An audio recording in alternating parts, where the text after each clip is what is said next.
We are all consumers in one way or the other. If you're buying something or paying for a certain service, then indeed you are a consumer, but most of us are used to the word customer.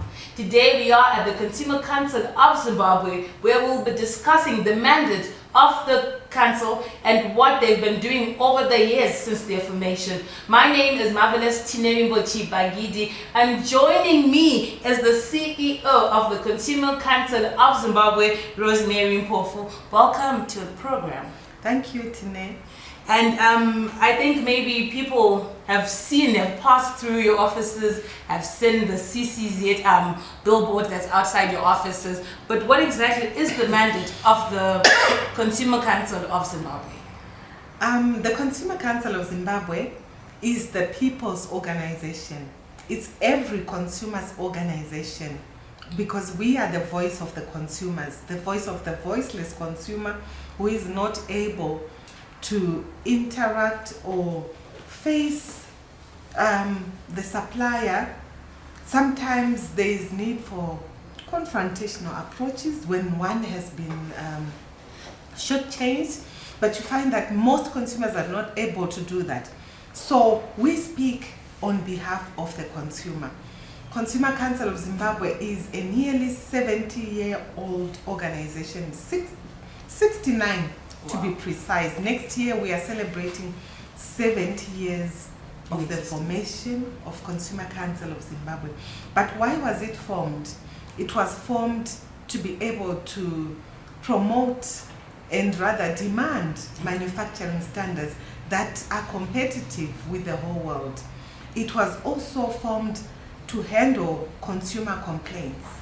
Like I mentioned earlier, sometimes a consumer is not able to be heard, is not able to get redress or compensation, so they would come to Consumer Council of Zimbabwe for assistance. We are also created to carry out consumer research, not just in Zimbabwe, but the world over.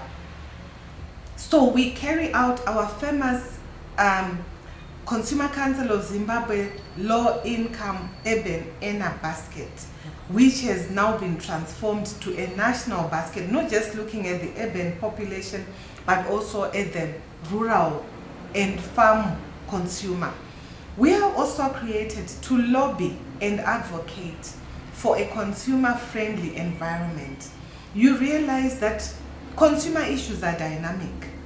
The consumer environment is always changing, and there is need for, real-time intervention through policies, through dialogue, through even laws.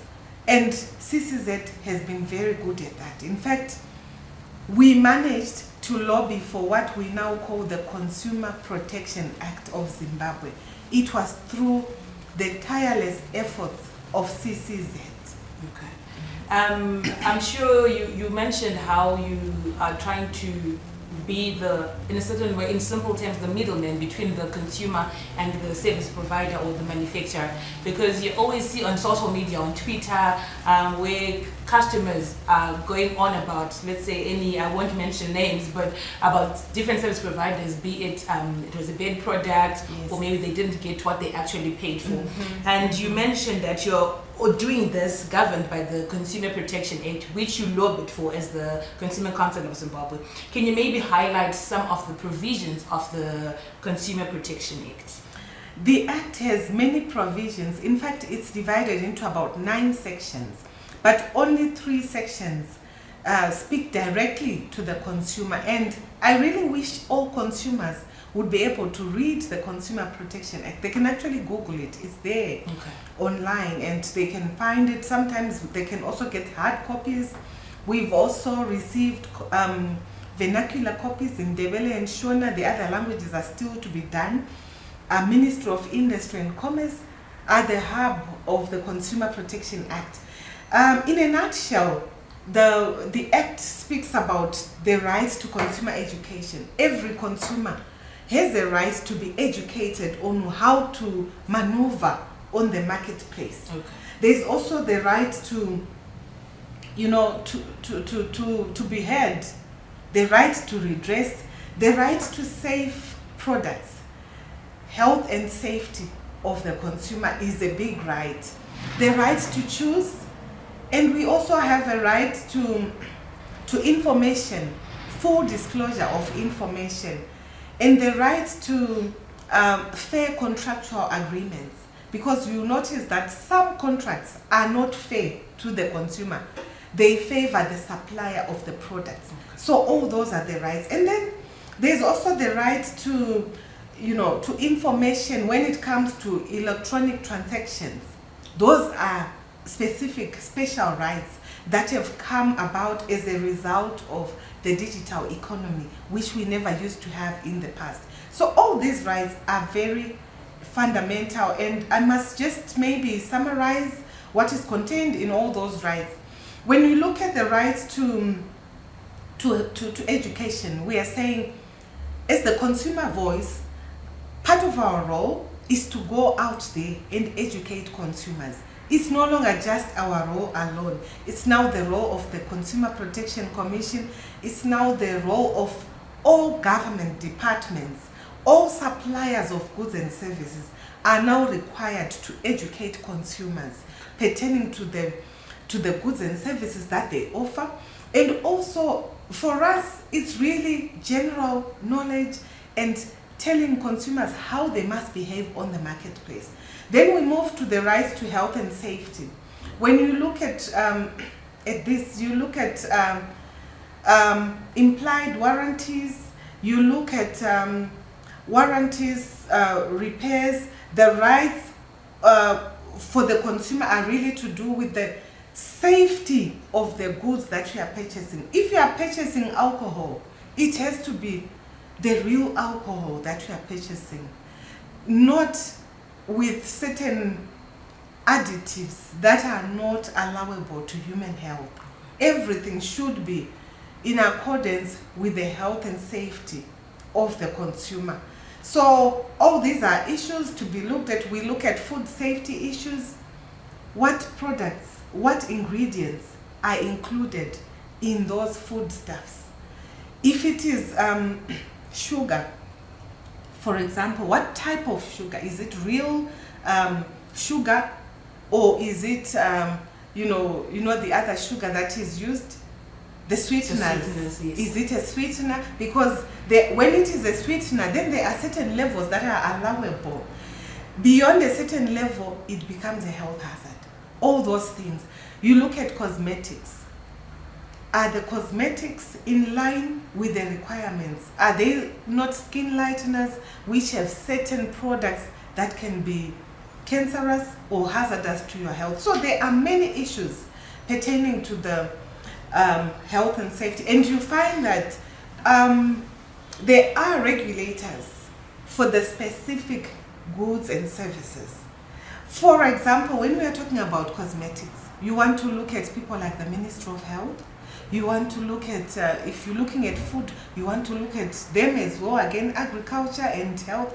When it is about the safety of transport, there is Ministry of Transport. We have people like the Zimbabwe Republic Police. We have the Traffic Safety Council of Zimbabwe. All those are consumer issues. And for us as a consumer movement, our role is to make consumers aware that there are all these people to protect them, and we collaborate in a big way with the regulators, because every sector has regulatory provisions which must be adhered to by the service providers. You look at the rights to choose. The consumer has a right to select goods and services of their choice, and they should never be forced,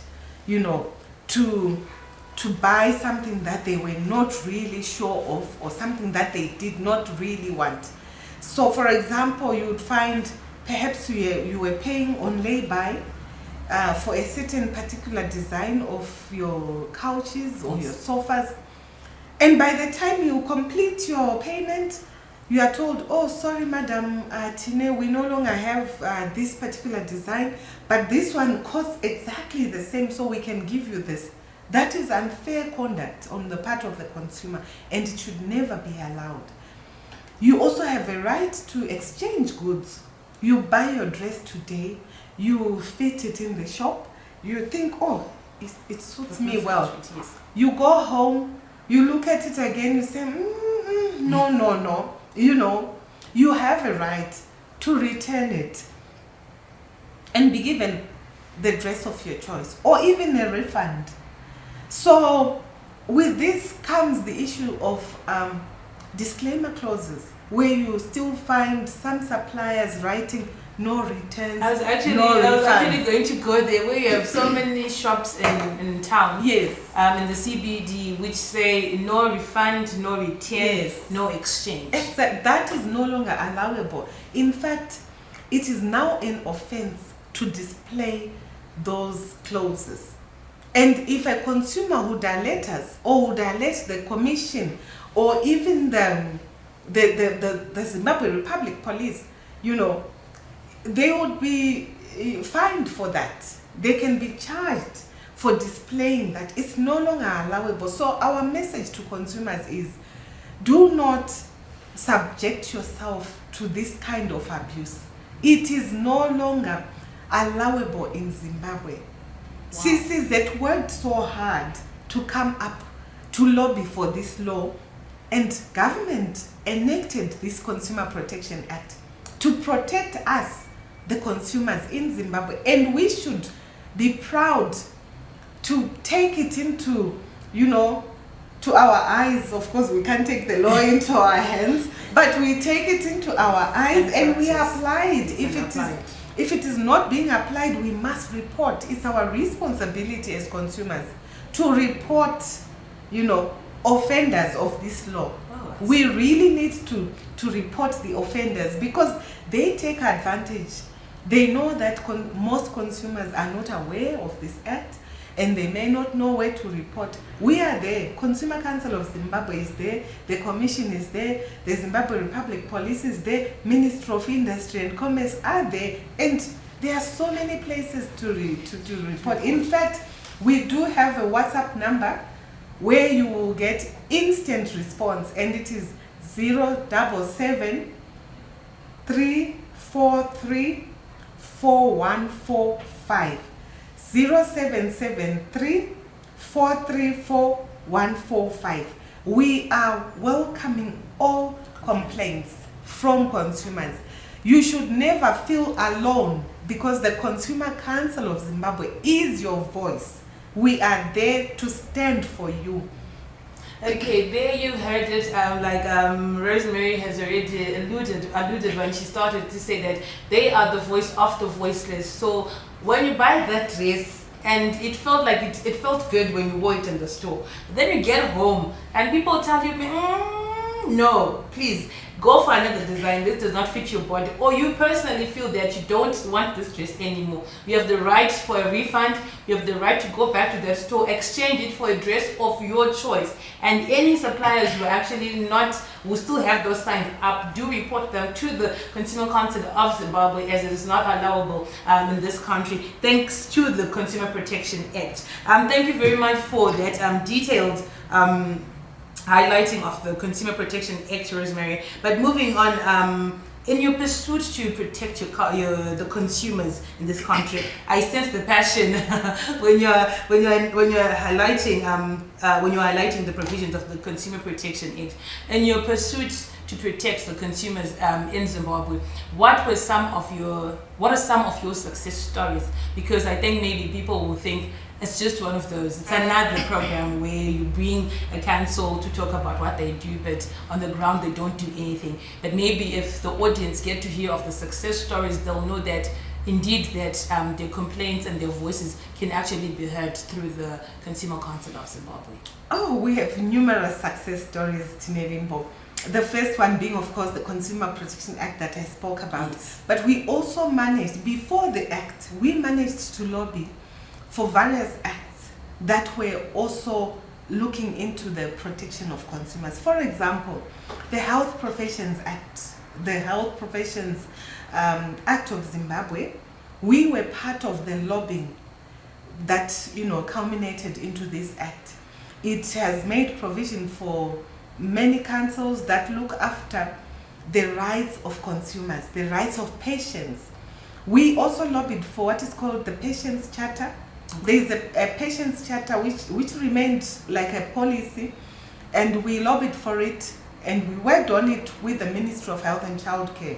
And it's there. If you go to public health institutions mainly, you will find it displayed. And it talks about the rights of the patient, and even goes on to talk about what a caregiver is expected to be doing. Not only there, look at COMESA, the regional block of COMESA, Eastern Southern Africa. CCZ has been championing the development of a consumer education curriculum. Remember, Zimbabwe is well known for its high quality education. We are on the committee that is looking into the curriculum development of consumer education at the COMESA level. In fact, we are the chairpersons of COMESA, Consumer Protection Commission. So these are success stories. Definitely. Thank you for allowing us to share these success stories with consumers, because sometimes when a consumer is faced with a problem, they actually think, we are there for you, don't stay at home. Takawina mbairo wekugona kugadzirisa zvichemo zvevatengi Africa yese. Munotye ipo kutaura nesu. Uyai tinokugadzirirai. Haufaniri kurwadziwa, unokwira BP ukarwara vana vakasara dziri nherera.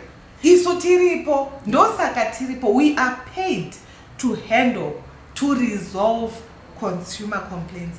We are paid to give satisfaction to the consumer. Ngatisatya mutemo wakauya zveshwa mukaona mutemo wavapo muchagotyei. Hapana munhu ari above the law. The Consumer Protection Act is the law of the land. Hapana munhu ari above the law, ari pamusoro pemutemo. Wonke umuntu ulamalungelo as enshrined in the Consumer Protection Act. So we are really trying to shout aloud to consumers, to preach. We are short of complaints. I gave you the number 0773 434 145. WhatsApp number yedu iyi iri kushaya ma complaints. Tiri kushaya kuti muri kufara zvakanyanya muchiitirwa zvakanaka nana muzvinamutengesa. Hamusi kucomplain. I'm sure after this they'll be coming. Your phones will be blazing now. Tinoda kuona ichita kubaka kunge ichapfuta moto nema complaints. We are there to serve the consumer. We don't want to see a disgruntled consumer in Zimbabwe, especially now because we are moving towards National Vision 2030, where we are going to be upper middle income consumers. I'm sure the consumers have heard it. Kutanzi, Rosemary, Atichi, and Atizezi, Kuchema, because they are the voice of the voiceless. And Sevano Mirira Vatengi. And on different occasions, we've had retailers ripping off consumers.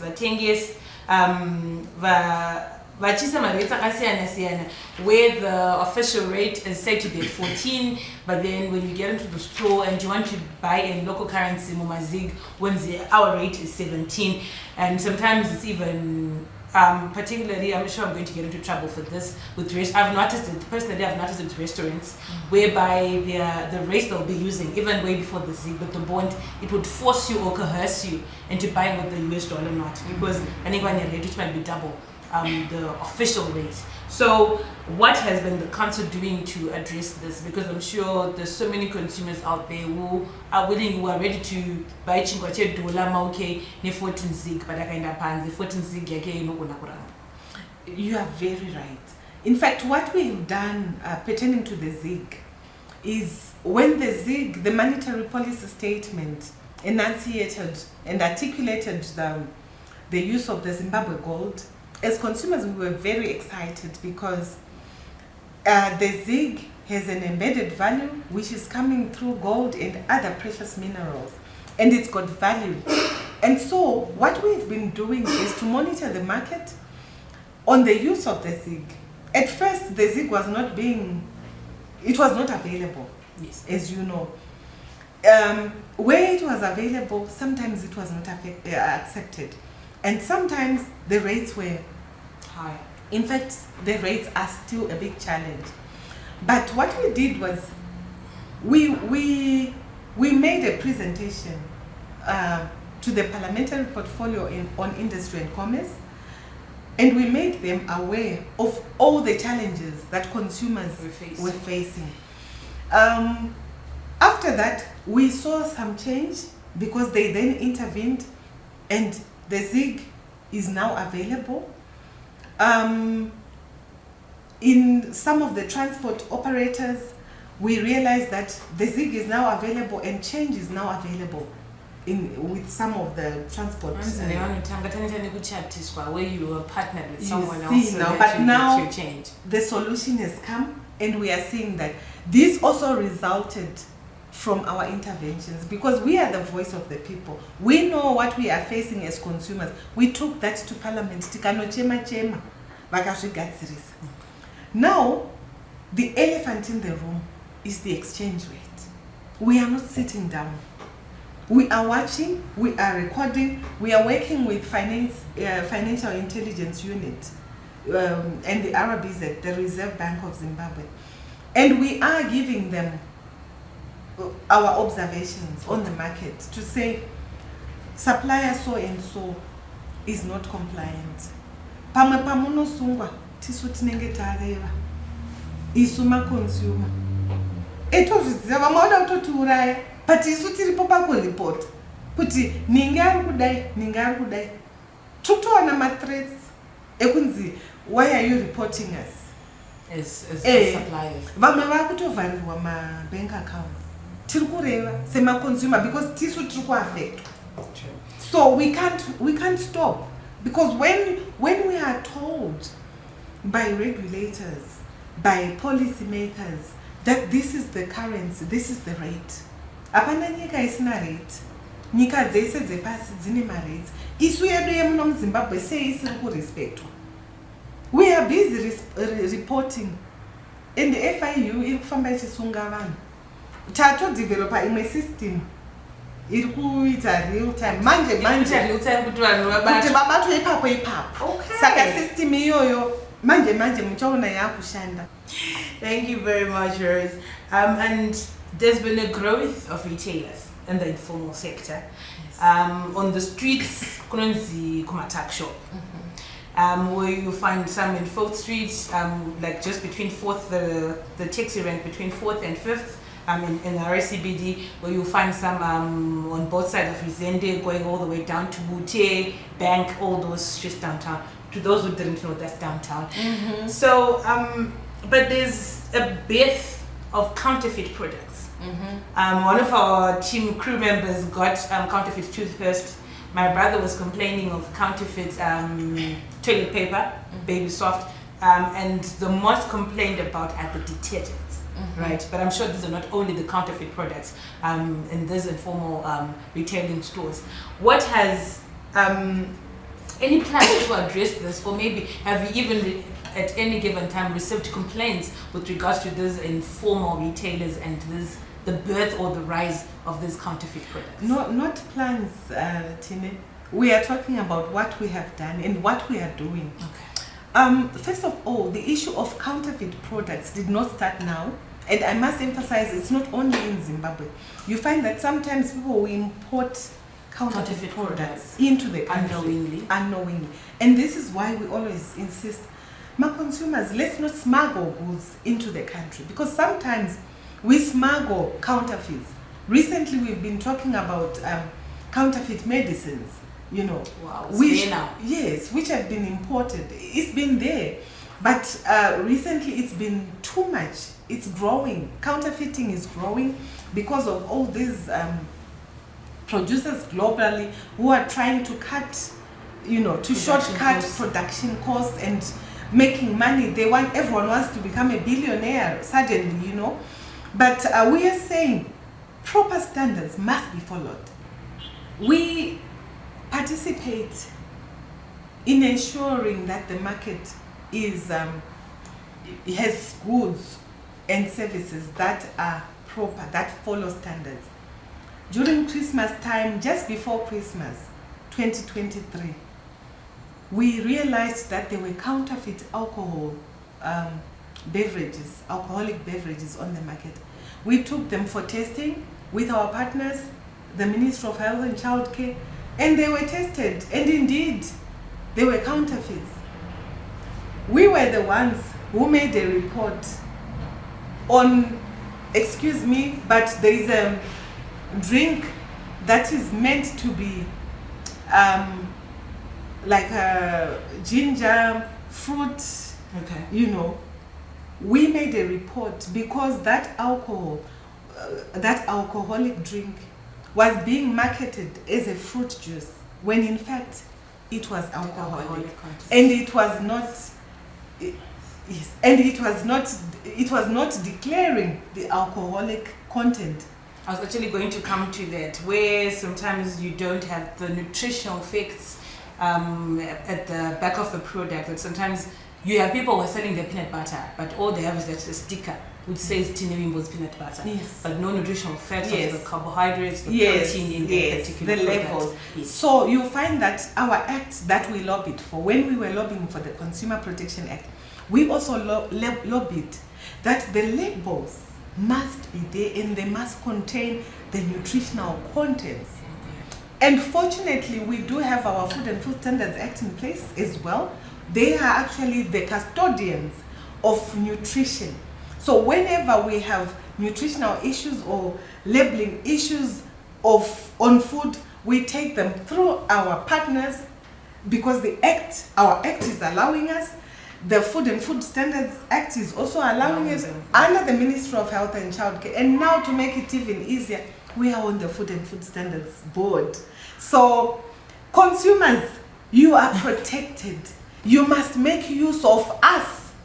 Musachke kuya kwatiri ingachaka tinongosekerera wani. Isu hatipo pakukujajai, tiripo pakukubatsirai. Mukatadza kuwirirana na supplier. Atisi kuti musa confronta supplier. Tauriranai. In fact, the steps of complaining. Unotanga wataura na manager wepashop. Wataura nemunhu ari kuseva matadza kuwirirana. Woti ndokumbira ukuona manager. Woona manager, ukaona manager usiri kugutsikana naye. Ndosaka tiripo. Then I call the Monya. Yes. Okay, actually. Monya dzema consumer atibiridzirwe enda atidi kuona munhu isusu mutemo wedu pano atidi kuona munhu anobiridzirwa. Atidi tinenge tatadza basa. Alright. Ukauya uchiripota wodzokera usina kugutsikana tatadza basa. Atitadzi basa pano nokuti mutemo uripo. Kudhara taigona kushaya kuti todi like these counterfeits taimbosangana nema situations ekuti munhu apackage fabric softener obva akutengesera zviro zvimakatoni unotora zvigaba zvakapera some raw oils obva auya okupakejera iwe uzonota no ifabric softener pakashayikwa mutemo gore iroro.